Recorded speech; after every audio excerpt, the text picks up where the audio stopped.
Барлықтарыңызға сәлем достар, сіздермен бірге мен Эльмира. Бүгін біз сіздермен осындай өте дәмді печенье дайындайтын боламыз. Ең бастысы ол 20 минутта дайындалады. Алдымен бізге ұн, қант, сары май, қопсытқыш және жұмыртқа қажет болады. Ең бірінші біз сары майымыздың үстінен қантты қосып, оны жанышқымен жақсылап тұрып араластырамыз.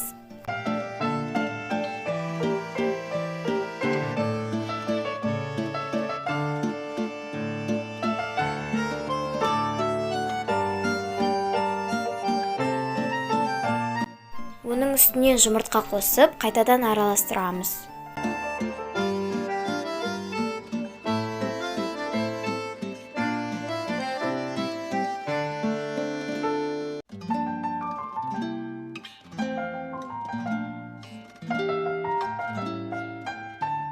Енді ұнымызды алып, оның үстінен қопсытқышымызды қосамыз.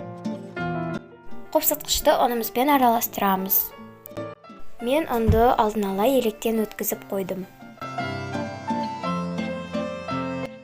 Енді ұнымызды кішкенеден қосып отырып араластырамыз.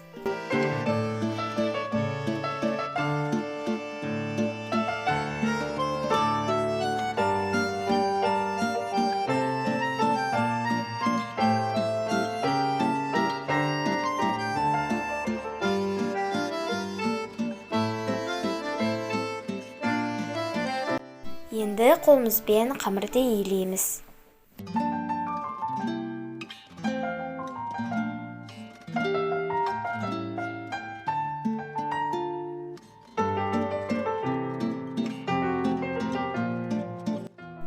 Қамырымызды пакетпен орап, холодильникке жарты сағатқа қойып қоямыз.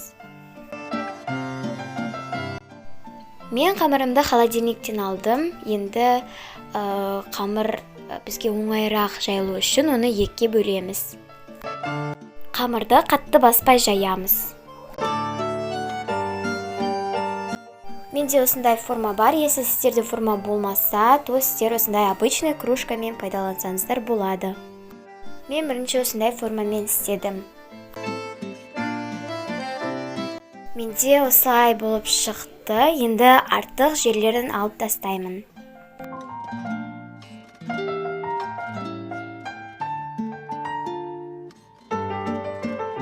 Менде осындай қар секілді формалар шықты.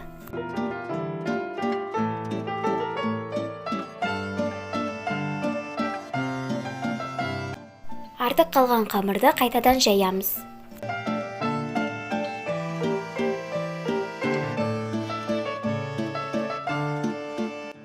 Қамырдың қалыңдығы 2-3 мм болу керек.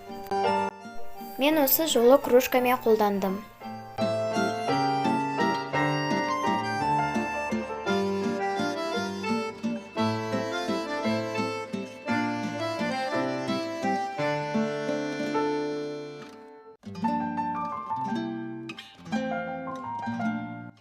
Артық қалған жерлерін алып тастаймыз. Менде осындай формалар шықты. Енді осы формалардың барлығын тапаға қойып шығамыз.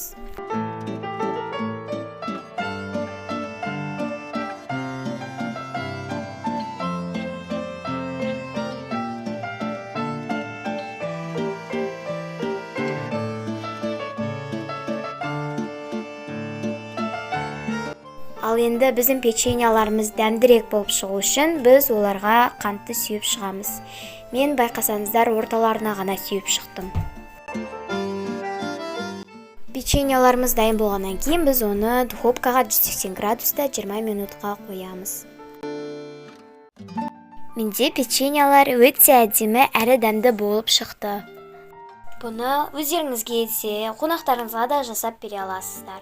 Себебі бұл печеньялар өте тиімді, оңай, әрі тез жасалады. Достар, мен ингредиенттердің барлығын описанияға қалдырып кететін боламын. Сіздерге видео ұнады деп ойлаймын. Сау болыңыздар.